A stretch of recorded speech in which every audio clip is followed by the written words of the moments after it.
जैसा कि आप जानते हैं कि new income tax rules 2026 notify हो गया है, जो 1 अप्रैल 2026 से लागू होगी।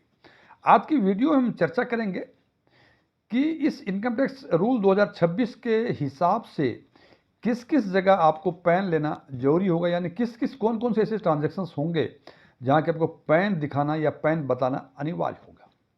मैं डीएम झा, आप देख रहे हैं स्टोन टैक्स मीन चैनल।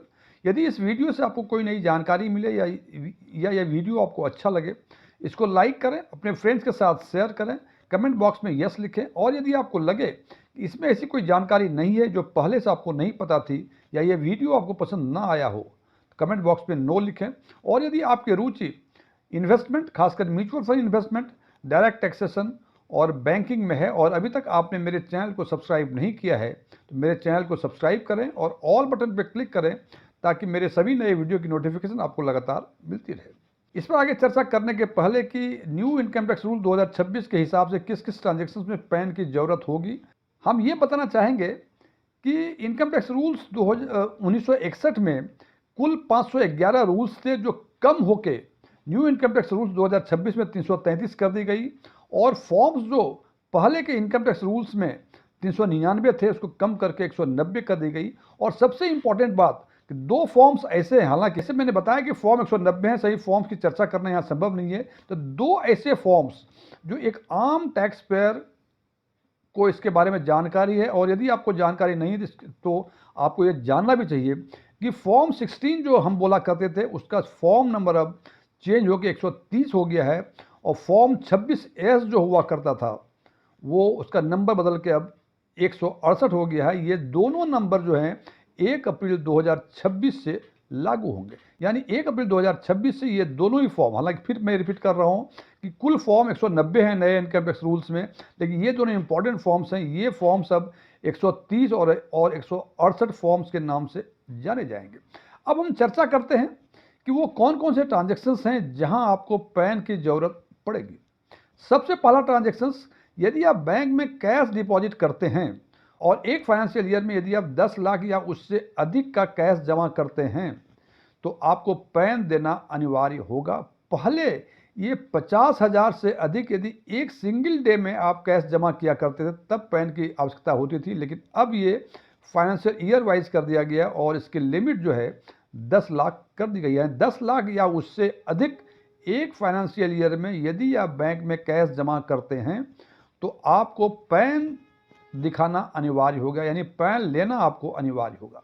दूसरा है कैश विड्रॉल। कैश विड्रॉल में यदि आप 20 लाख से अधिक आप एक फाइनेंशियल ईयर में कैश विड्रॉ करते हैं तो आपको पैन दिखाना अनिवार्य होगा। पहले ये लिमिट 10 लाख से ऊपर थी। एक चीज ध्यान रखें, कैश डिपॉजिट में 10 लाख या उससे अधिक है, जबकि कैश विड्रॉल में 20 लाख से अधिक है। तो ये ना समझें कि 20 लाख से अधिक है, इसका मतलब यदि 20 लाख तक कैश विड्रॉ करेंगे तो आपको पैन दिखाने की कोई जरूरत नहीं है, लेकिन जैसे ही 20 लाख से अधिक एक फाइनेंशियल ईयर में विड्रॉ करेंगे आपको पैन दिखाना जरूरी होगा। तीसरा है कि sale and purchase of motor vehicle. कोई भी मोटर कार आप या तो खरीदते हैं या बेचते हैं तो उसके लिए भी सीमाएं चेंज कर दी गई हैं। पहले थी कि टू व्हीलर के अलावा जितने भी ट्रांजैक्शंस मोटर व्हीकल में सेल या परचेज हुआ करते थे, सभी में आपको पैन दिखाना अनिवार्य हुआ करता था। लेकिन अब जो 1 अप्रैल 2026 से लागू है न्यू इनकम टैक्स रूल्स, उसके हिसाब से यदि मोटर कार की कीमत 5 लाख रुपए से अधिक है, ये मोटर कार आपका टू व्हीलर हो सकता है, फोर व्हीलर हो सकता है, सिक्स व्हीलर हो सकता है, कुछ भी हो सकता है, यदि 5 लाख से अधिक वैल्यू की है तो आपको पैन दिखाना अनिवार्य होगा। लेकिन यदि ये मोटर कार में ट्रैक्टर यदि है तो ट्रैक्टर के लिए ये व्यवस्थाएं लागू नहीं होंगी। इसका मतलब 5 लाख से अधिक केवल मोटर कार एक्सेप्ट ट्रैक्टर में है। मोटर कार में टू व्हीलर भी इंक्लूड है, सिक्स व्हीलर भी इंक्लूड है, फोर व्हीलर भी इंक्लूड है, केवल ट्रैक्टर को छोड़ के।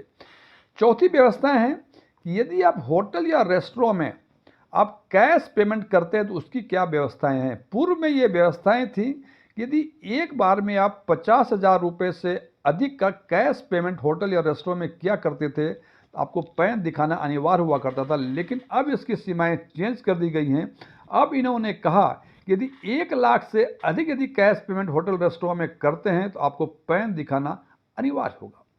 पांचवी व्यवस्थाएं हैं कि आम लोग जानते हैं कि लाइफ इंश्योरेंस पॉलिसी लिया करते हैं और उसको प्रीमियम पे किया करते हैं, और प्रीमियम पे करने के दौरान वो कैश भी दे सकते थे और चेक से भी उसको पेमेंट कर सकते थे। पूर्व में व्यवस्था थी कि यदि आपकी लाइफ इंश्योरेंस प्रीमियम 50,000 रुपये से अधिक एक साल में होती है, हो सकता है एक साल में होने का मतलब कि हो सकता है कि आपके पास एक पॉलिसी हो, एक से अधिक पॉलिसी हो, सारे मिला के प्रीमियम यदि 50,000 से अधिक हो जाते थे तो आपको पैन दिखाना पड़ता था। लेकिन 1 अप्रैल 2026 से लागू नियमों के अनुसार यदि एक पॉलिसी या एक से अधिक पॉलिसी, कितनी भी पॉलिसियां हो और प्रीमियम का अमाउंट कुछ भी हो, किसी भी परिस्थिति में आपको पैन मिले, पैन आपको बताना ही पड़ेगा। यदि पैन नहीं होगा तो आपकी लाइफ इंश्योरेंस पॉलिसी नहीं हो पाएगी।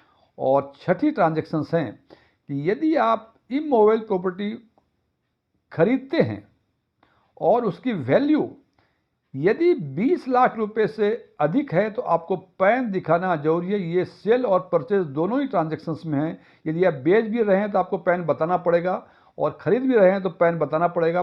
कंडीशन है कि उसकी वैल्यू 20 लाख रुपए से अधिक हो। पूर्व में ये व्यवस्था थी कि यदि वैल्यू आईपी की वैल्यू यदि 10 लाख रुपए से अधिक है तो आप सेलर और परचेजर दोनों को पैन दिखाना पड़ता था।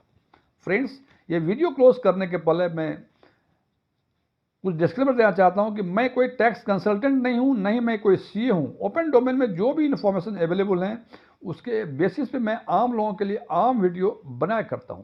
ये मेरे विचार थे, मेरे विचारों से सहमत होना कोई जरूरी नहीं है।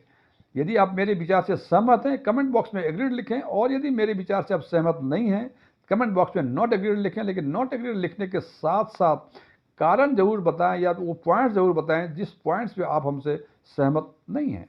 Thank you.